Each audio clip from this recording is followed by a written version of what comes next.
الحمد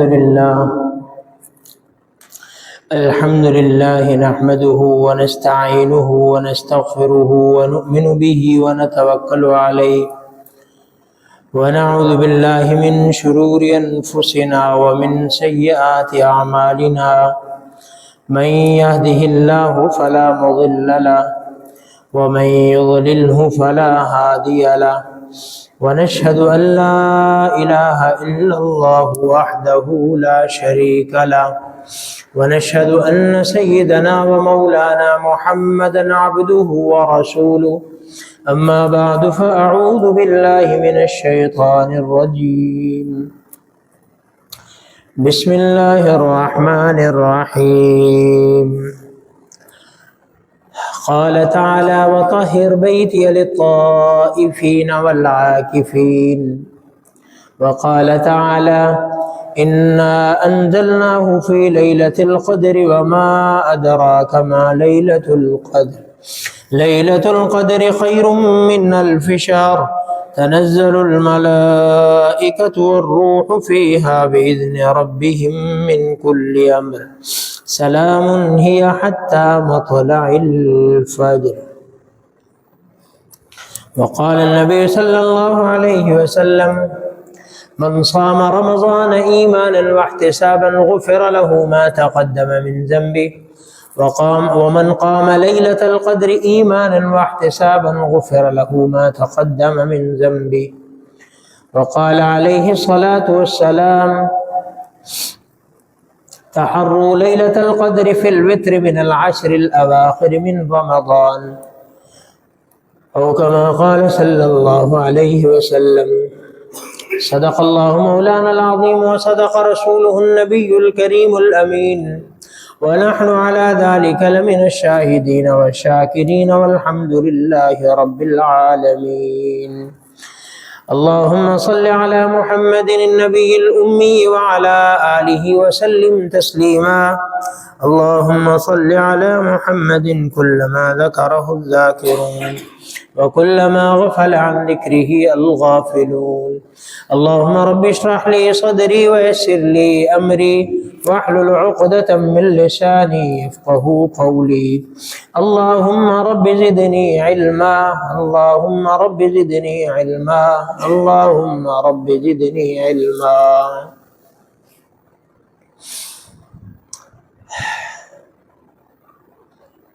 الحمدللہ رمضان المبارک رواں دواں ہیں اور بلکہ دوسرے عشرے کے اختتام کی طرف گامزن ہے، اور رمضان المبارک کے اعمال میں سے جو ایک عمل ہے مثلا روزہ ہے، تراویح ہے، اسی طرح سے رمضان المبارک کے اعمال میں سے ایک عمل اعتکاف بھی ہے۔ اعتکاف یہ اللہ کے پاک پیغمبر علیہ الصلاۃ والسلام کی مبارک سنت ہے۔ آقا کریم علیہ الصلاۃ والسلام رمضان المبارک کے آخری عشرے میں اعتکاف فرمایا کرتے تھے، بلکہ ایک دفعہ آپ کا اعتکاف رہ گیا تو اگلے سال آپ نے 20 دنوں کا اعتکاف کیا۔ اتنا اہتمام تھا اللہ کے پاک پیغمبر علیہ الصلاۃ والسلام کو اعتکاف کا۔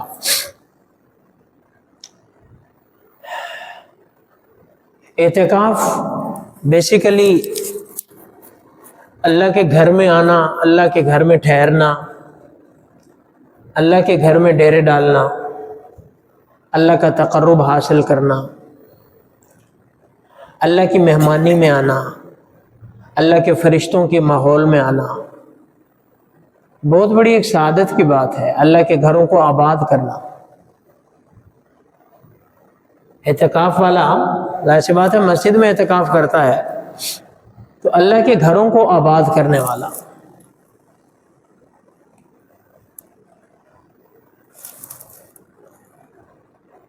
اور اللہ کے پاک پیغمبر علیہ الصلاۃ والسلام نے فرمایا یعتکف الذنوب، کہ معتکف جو ہے وہ گناہوں سے الگ ہو جاتا ہے، وَيَجْرِي لَهُ الْحَسَنَاتِ كَعَامِلِ الْحَسَنَاتِ كُلِّهَا، اور اس کے لیے نیکیاں شروع ہو جاتی ہیں، اور اس کو ایسے ہی اجر اور ثواب ملتا ہے جیسے نیکیاں کرنے والے کو اجر اور ثواب ملتا ہے۔ نیکیاں کرنے والے کو ثواب اور اجر کا مطلب کیا ہے کہ جب بندہ اعتکاف میں بیٹھتا ہے تو بعض کام ایسے جو نہیں کر سکتا، مثال جنازے میں شرکت کرنا، اب وہ نہیں کر سکتا، یا کسی بیمار کی عیادت کرنا، یا کوئی اور ایسے کام، میل ملاقات، اب وہ اعتکاف کی وجہ سے، مسجد میں ہونے کی وجہ سے کام نہیں کر سکتا، لیکن اللہ کے پاک پیغمبر علیہ الصلوۃ والسلام کیا فرما رہے ہیں؟ وَيَجْرِي لَهُ الْحَسَنَاتُ كَعَامِلِ الْحَسَنَاتِ، اس کی نیکیاں ایسی جاری رہتی ہیں جیسے نیکیاں کرنے والا۔ اس نے مریض کی عیادت نہیں کی لیکن اس کو عیادت کا ثواب مل رہا ہے، اس نے جنازے میں شرکت نہیں کی لیکن اس کو جنازے میں شرکت کا اجر مل رہا ہے۔ تو یہ اللہ رب العزت نے خاص انعام فرمایا ہے معتکف کے لیے، اعتکاف کرنے والے کے لیے، اپنے گھر میں آنے والے کے لیے۔ اور ویسے جو بندہ آتا ہے مسجد کی طرف، اس کے لیے اتنی بشارتیں ہیں، اللہ اس کو کہتا ہے کہ یہ میرا مہمان ہے، جب بھی آتا ہے اس کے لیے مہمانی تیار ہوتی ہے، تو اس کا اندازہ لگائیں جو آ کے یہیں پہ ڈیرے ڈال لیتا ہے اس کا کیا حال ہو، اس کو اللہ کی طرف سے کتنے اعزازات اور اکرامات جو ہے وہ اس سے نوازا جائے گا، اس کا ہم اندازہ بھی نہیں کر سکتے۔ عام بندہ جو نماز کے لیے آتا ہے اور نماز کا انتظار کرتا ہے، فرمایا جو بندہ نماز کے انتظار میں ہے گویا کہ وہ نماز میں ہی ہے، اس کو نماز والا اجر ملتا ہے۔ نماز کے انتظار والا ایسا ہی ہے گویا کہ وہ نماز میں ہے، اس کو نماز کا اجر ملتا ہے۔ اور جو بندہ ہر وقت ہے ہی مسجد میں، وہ ہے ہی نمازوں کے انتظار میں، وہ ہے ہی اذانوں کے انتظار میں، وہ بیٹھا ہی عبادت کے لیے ہے، تو یہ ہماری سوچ سے کہیں زیادہ اجر ہے معتکف کا، اعتکاف کرنے والے کا، اللہ کے گھر میں بیٹھنے والے کا۔ اور ویسے بھی مسجدوں کو آباد کرنے کے تو قرآن کریم میں اللہ کے پاک پیغمبر کے فرامین میں اتنے فضائل ہیں۔ فرمایا انما یعمر مساجد اللہ من آمن باللہ والیوم الآخر، کہ مسجدوں کو تو آباد ہی وہی کرتے ہیں جو اللہ پر اور آخرت کے دن پر ایمان رکھتے ہیں۔ ظاہر سی بات ہے مسجدوں کو کس نے آباد کرنا ہے؟ پکے جو مومن ہوں گے، پکے جو اللہ پر ایمان والے ہوں گے، جو اعمال صالح والے ہوں گے، وہی کیا ہوں گے؟ مسجد کو آباد کرنے والے ہوں گے۔ اور کہیں پہ فرمایا کہ رجال لا تلہم تجارت ولا بیع عن ذکر اللہ واقام الصلاۃ وایتاء الزکاۃ، کہ اللہ کے ایسے بندے ہیں جن کو تجارت بھی غافل نہیں کرتی، وہ اللہ کے احکامات کی طرف، نماز کی طرف، زکوٰۃ کی طرف وہ دوڑے جاتے ہیں۔ اور کہیں بھی فرمایا فی بیوت اذن اللہ ان ترفع ویذکر فی اسمہ، کہ اللہ کے گھر تو اسی لیے بنائے گئے ہیں تاکہ ان میں اللہ کا ذکر ہو، اللہ کا نام لیا جائے، ان میں صبح و شام اللہ کی تسبیح بیان کی جائے، اللہ کا امر نماز پڑھا جائے، اللہ کا امر پورا کیا جائے۔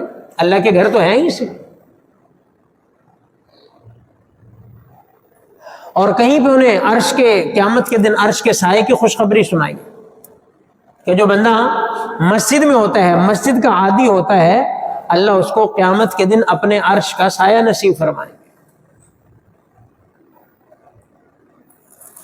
اور اسی طرح ایک روایت میں فرمایا ان للمسجد اوتادا، اللہ کے پاک پیغمبر نے فرمایا بعض لوگ ایسے ہیں جو مسجدوں میں میخوں کی مانند ہوتے ہیں، مسجدوں میں میخوں کی مانند ہوتے ہیں، یعنی کہ ان کا مسجدوں سے اتنا گہرا تعلق ہوتا ہے، وہ مسجد کے کھونٹے ہوتے ہیں، مسجد کے لیے میخوں کا کام کرتے ہیں، اتنا گہرا ان کا مسجدوں سے تعلق ہوتا ہے۔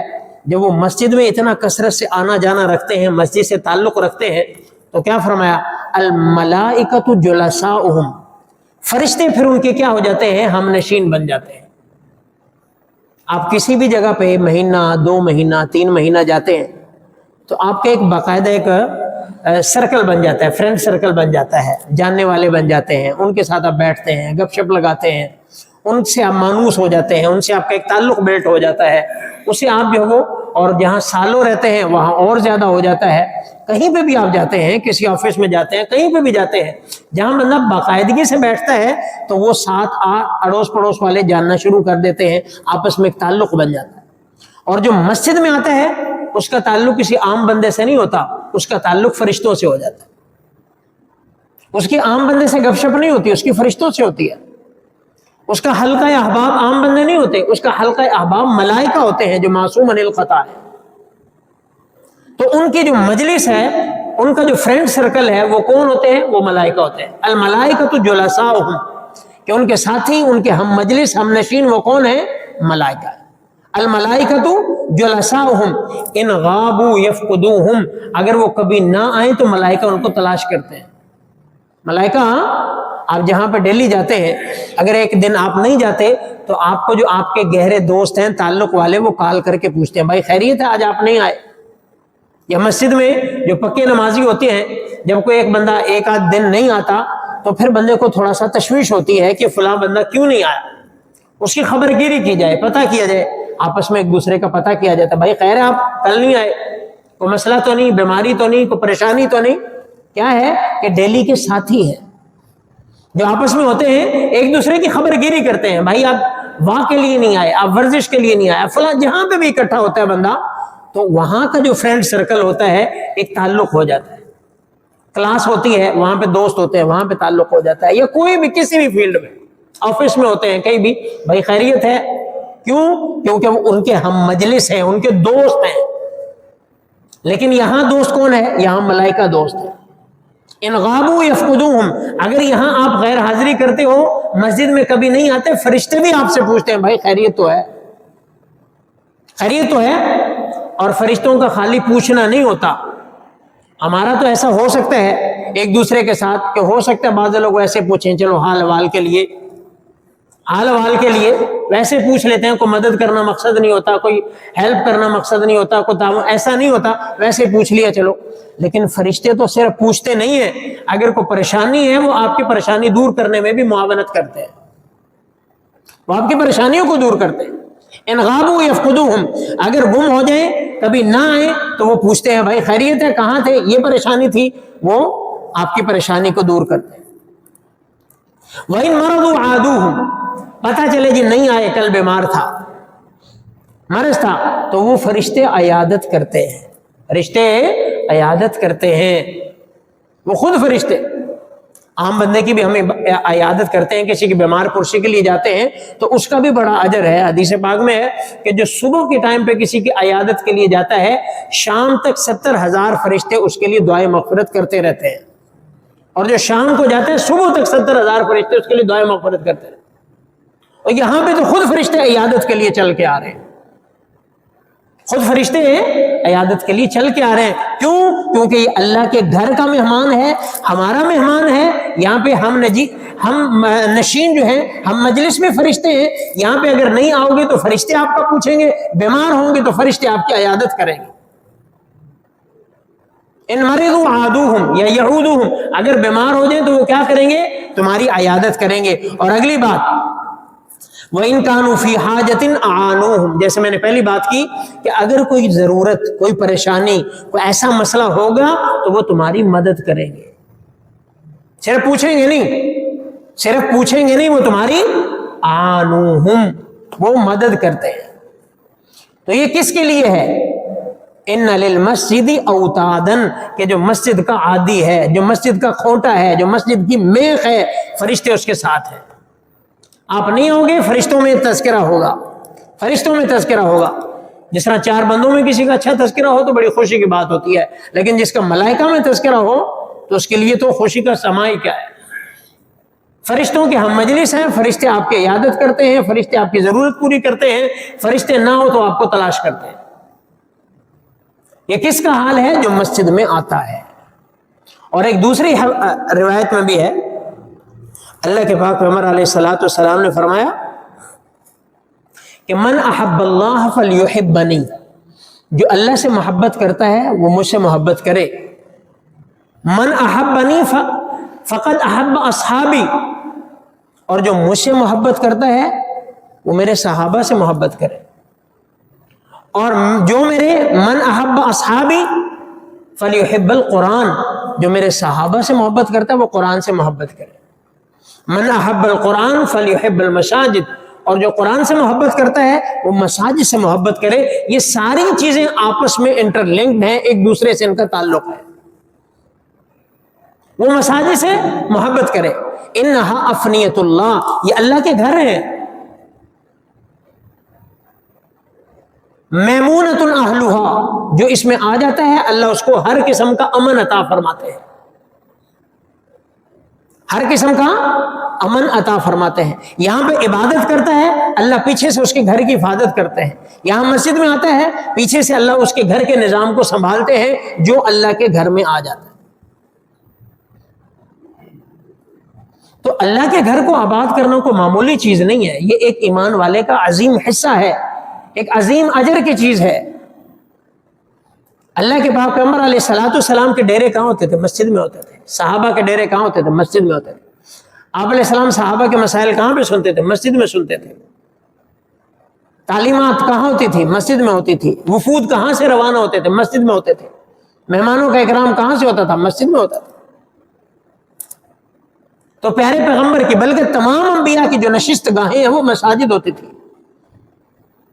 المساجد مجالس الانبیاء، مسجدیں تو انبیاء کے بیٹھنے کی جگہ ہیں، یہ معمولی جگہ تھوڑے، یہاں پہ ایرا غیرہ نہیں آ سکتا۔ ایرا غیرہ یہ کوئی عام نشست نہیں ہے، یہ کوئی عام مجلس نہیں ہے، یہ بڑی اعلیٰ اور عمدہ مجلس ہے، فرشتوں کی، انبیاء کی مجالس ہے یہاں پہ۔ تو اس لیے جو معتکف ہوتا ہے وہ اللہ کے گھر کو آباد کر رہا ہوتا ہے، اس لیے اس کے نیکیوں والا کھاتا شروع ہو جاتا ہے، گناہوں والا رک جاتا ہے۔ جو نیکیاں کرتا بھی نہیں ہے وہ بھی اللہ اس کو اجر عطا فرماتے رہتے ہیں، اور جو اللہ اللہ کرے گا، جو نیکی کرے گا، جو تسبیح کرے گا، جو استغفار کرے گا، جو درود پڑھے گا، جو نوافل پڑھے گا، جو قرآن کی تلاوت کرے گا، جو دعائیں مانگے گا، وہ اجر الگ سے ہے، وہ الگ، وہ تو جتنی ایفرٹ کرے گا اتنا ملے گا، لیکن یہاں پہ باقی جو چیزیں ہیں ان کا اجر جاری ہو جائے۔ اور ایک روایت میں سیدنا ابن عباس رضی اللہ تعالیٰ عنہ کی کہ جو اللہ کی رضا کی خاطر ایک دن کا اعتکاف کرتا ہے اللہ اس کو جہنم سے 3 خندقیں دور کرتے ہیں ایک دن کے اعتکاف پہ، اور جو 10 دن کا کرے گا تو اندازہ لگا لیں 30 خندقیں جہنم سے دور ہو گئی، اور ایک خندق کا فاصلہ کتنا ہے؟ جتنا مشرق اور مغرب کا کہہ لیں یا جتنا آسمان اور زمین کا ہے، کہ وہ 10 دن کے اعتکاف سے جہنم سے کوسوں دور چلا گیا۔ تو یہ معمولی عمل نہیں ہے، معمولی چیز نہیں ہے۔ یہاں پہ ہمارا بیٹھنا دنیاوی حاجت کے لیے نہیں ہوتا، ہم کس لیے؟ اللہ کے لیے، اللہ کے نام کے لیے، اللہ کے رسول کی محبت میں آ کے بیٹھتے ہیں۔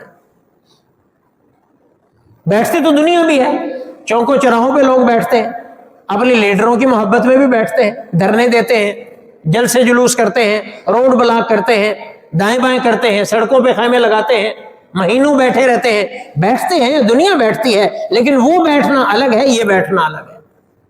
وہ بیٹھنا تو شاید گناہوں کا سبب بنے، یہ بیٹھنا گناہوں کے مٹانے کا سبب ہے،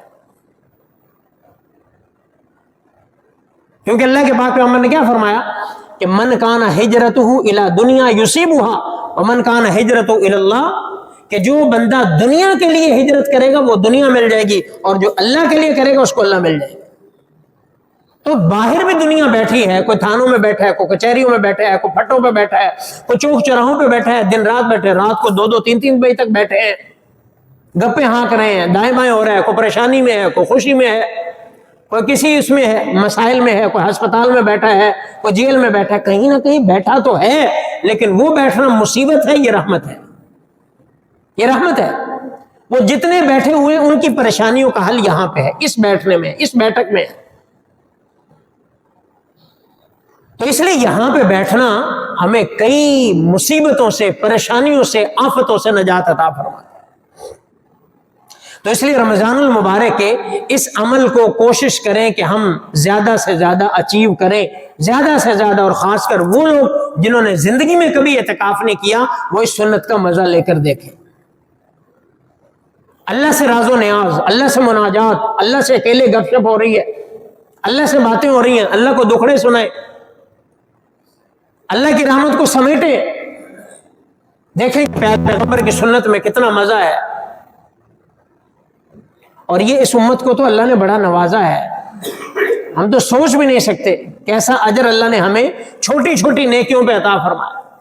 اعتکاف میں بیٹھیں گے آپ کو لیلۃ القدر ملے گی۔ لیلۃ القدر کے بارے میں قرآن کیا کہتا ہے؟ لیلۃ القدر خیر من الف شہر، کہ یہ ایسی رات ہے جو 1000 مہینوں سے بہتر ہے. 1001 رات، 1000 مہینے کو 82-83 سال کے قریب بنتے ہیں، یہ ایک رات ہی اس سے بھاری ہے. اور اس کی وجہ کیا ہے کہ پہلی امت کی عمریں لمبی تھی. نوح علیہ السلام کو قرآن میں ہم تذکرہ پڑھتے ہیں تو 950 سال تو ان کا تبلیغ کا پیریڈ ہے کہ جو انہوں نے امت کو تبلیغ کی، اور مزید ان کی 1100 سال کے قریب عمر لکھی ہے.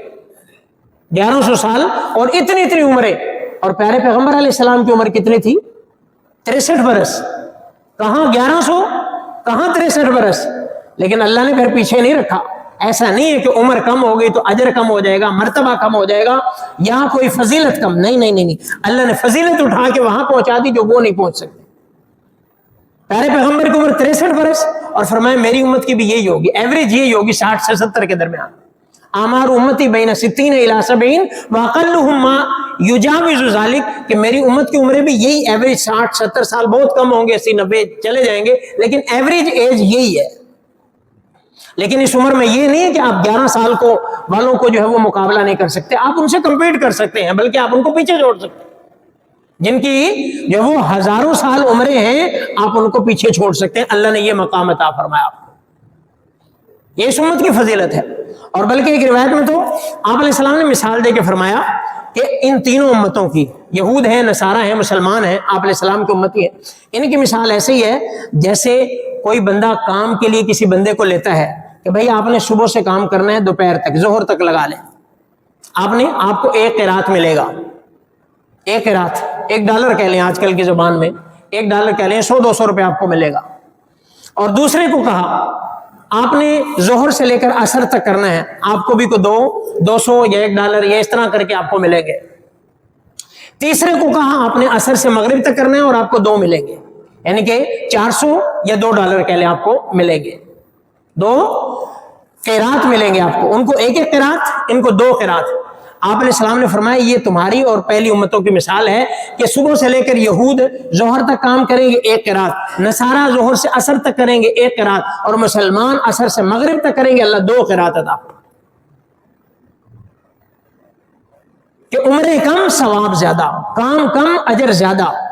سمارٹ ورک، ہارڈ ورک کے مقابلے میں سمارٹ ورک ہے. تھوڑا سا کام کرو، ورک فرام ہوم کرو، آن لائن کام کرو اور اتنے پیسے کما لو. تھوڑا سا کام کرو تمہیں اجر اللہ زیادہ عطا فرمائیں گے.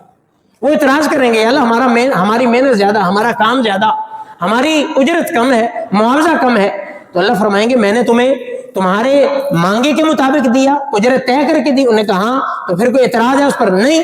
افضل ھذا فضلی اوتیہ من اشاء، کہ یہ میرا فضل ہے، میں جسے چاہوں جیسے عطا کروں. وہ اللہ نے اس امت پہ خاص فضل عطا فرمایا. اور اسی طرح ایک اور روایت جس میں اللہ رب العزت نے موسیٰ علیہ السلام کی الواح میں اس امت کا تذکرہ تھا. اس امت کا دو چار چیزیں میں آپ کو بتاتا ہوں جو فضیلت کی تھی. اس امت کا موسیٰ علیہ السلام کی الواح میں جو صحیفے تھے، الواح تھے، لوح تھے، تختیاں تھی، ان میں تذکرہ تھا. اور وہ کیا تھا کہ اللہ نے فرمایا کہ بلکہ موسیٰ علیہ السلام نے کہا ربی انی اجد فی الالواح امتن، یا اللہ مجھے جو تختیاں ملی ہیں، جو الواح ملے ہیں، ان میں نے ایک ایسی امت کا تذکرہ پڑھا ہے کہ اناجیلہم فی صدورہم یقرؤونہا، کہ ان کی امت کے جو کتاب ہے، قرآن ہے، وہ ان کے سینوں میں ہوگا اور وہ اس کی تلاوت بھی کریں گے. یہ ان کو یاد بھی ہوگا، وہ اس کو پڑھیں گے بھی صحیح. حالانکہ پہلی امت میں کبھی بھی کسی امت کے ساتھ ایسا نہیں ہوا کہ ان کی کتاب امت کو یاد ہو. نبی کو یاد ہوتی تھی، امت کو نہیں. یا اللہ اتنی مبارک امت، یا اللہ یہ امت مجھے عطا فرما دے. یہ امت ہے، اللہ کیا فرمائیں گے؟ نہیں، تلک امت احمد، یہ پیارے پیغمبر صلی اللہ علیہ وسلم کی امت ہے. یا اللہ ربی انی اجد فی الالواح امتن، یا اللہ میں نے ایک ایسی امت کا تذکرہ پڑھا ہے، میں نے ایسی امت کا تذکرہ پڑھا ہے، ہم الآخرون فی الخلق والسابقون کہ فی دخول الجنہ، کہ وہ پیدائش کے لحاظ سے تو سب سے بعد میں ہے، یعنی کہ یہ آخری امت ہے، اس کے بعد کوئی امت نہیں. ہمارے نبی آخری نبی ہے، کوئی نبی نہیں ہے. کہ آخر ہے، آخرون فی الخلق وسابقون فی دخول الجنہ، کہ وہ پیدائش کے لحاظ سے سب سے بعد میں اور جنت میں داخلے کے اعتبار سے سب سے پہلے ہوں گے. یا اللہ یہ امت مجھے عطا فرما دے، یہ امت ہے مجھے عطا فرما دے. اللہ کیا فرمائیں گے؟ نہیں، تلک امت احمد، یہ تو پیارے پیغمبر حضرت محمد صلی اللہ علیہ وسلم کی امت ہے. یا اللہ ایک ایسی امت کا میں نے تذکرہ پڑھا ہے رب انی اجد فی الالواح امتا، میں نے ایک ایسی امت کا تذکرہ پڑھا ہے کہ جب ان میں سے کوئی گناہ کا ارادہ کرے گا تو ان کا گناہ نہیں لکھا جائے گا، اور جب وہ گناہ کر لے گا تو ایک گناہ لکھا جائے گا، اور دوسری طرف جب وہ نیکی کا ارادہ کریں گے تو نیکی ارادے پہ لکھ دی جائے گی، اور جب نیکی کریں گے تو 10 نیکیاں لکھی جائیں گی۔ رب اجعلھا لی، یا اللہ امت مجھے دے دے۔ فرمایا نہیں، تلک امت احمد، یہ تو پیارے پیغمبر صلی اللہ علیہ وسلم کی امت ہے، یہ تو مل چکی ہو۔ تو اللہ نے بڑا مقام دیا آپ کو، ہمیں اللہ نے بڑا مقام دیا ہے، ہمیں بڑی فضیلت دی ہے۔ یہ لیلۃ القدر اسی لیے دی ہے کہ آپ کی عمریں تھوڑی ہیں، ایک رات کو پالو، اللہ تمہیں ان سب کے برابر بلکہ ان سے بھی اعلیٰ کر دے گا، ان سے بھی اعلیٰ کر دے گا۔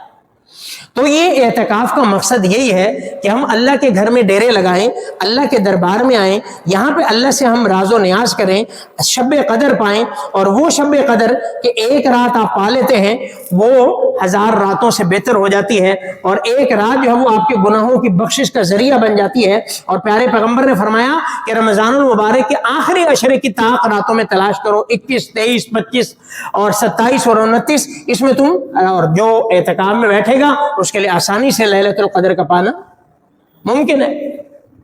تو اس لیے کوشش کریں، تمام حضرات سے میری گزارش ہے کہ اپنی اپنی مساجد کے اندر اعتکاف کا اہتمام کریں، اعتکاف کا اہتمام کریں۔ اللہ رب العزت کے ایک تو گھر میں ڈیرا ہے، دوسرا جو ہے وہ شب قدر کی تلاش میں آسانی ہے، دعاؤں کی قبولیت ہے، فرشتوں کا ساتھ ہے، مساجد جو ہے وہ انبیاء کے بیٹھنے کی، ہر نیک بندے کا گھر ہے، یہاں پہ آپ بیٹھے ہیں، جو دعائیں مانگتے ہیں وہ قبول ہو رہی ہیں۔ تو اس لیے کوشش کریں ہم آخری عشرے کا، اور یہ اعتکاف کرنا سنت مؤکدہ علی الکفایہ ہے، یعنی کہ پورے محلے میں سے اگر کوئی ایک بندہ کر لیتا ہے ویسے تو کافی ہو جاتا ہے، اگر کوئی بھی نہیں کرتا تو پھر سارے کے سارا علاقہ گناہگار ہوتا ہے، سارا کا سارا علاقہ۔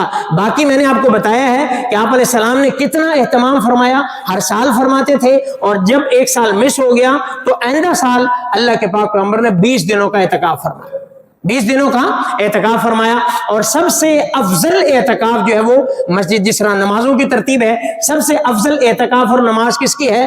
بیت اللہ کی، نمبر 2 پہ مسجد نبوی کی، نمبر 3 پہ مسجد حرام، مسجد اقصی کی، نمبر 4 پر ہماری جو جامع مسجد ہے کوئی بھی جہاں پہ جمعہ ہوتا ہے وہاں پہ، اور نمبر 5 پہ جو عام جہاں پہ 5 وقتہ نمازیں ہوتی ہیں، جہاں پہ بھی اللہ موقع دے وہاں پہ اعتکاف کرے۔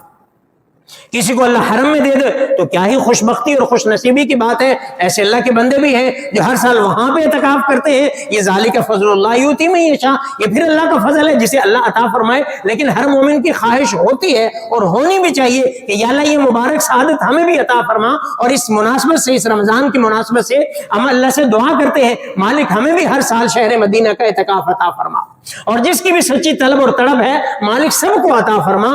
ہمارا کام دعا کرنا ہے، اسباب پیدا کرنا اللہ کا کام ہے۔ وہاں پہ جانا اسباب سے تعلق نہیں رکھتا، وہاں پہ جانا دل سے تعلق رکھتا ہے۔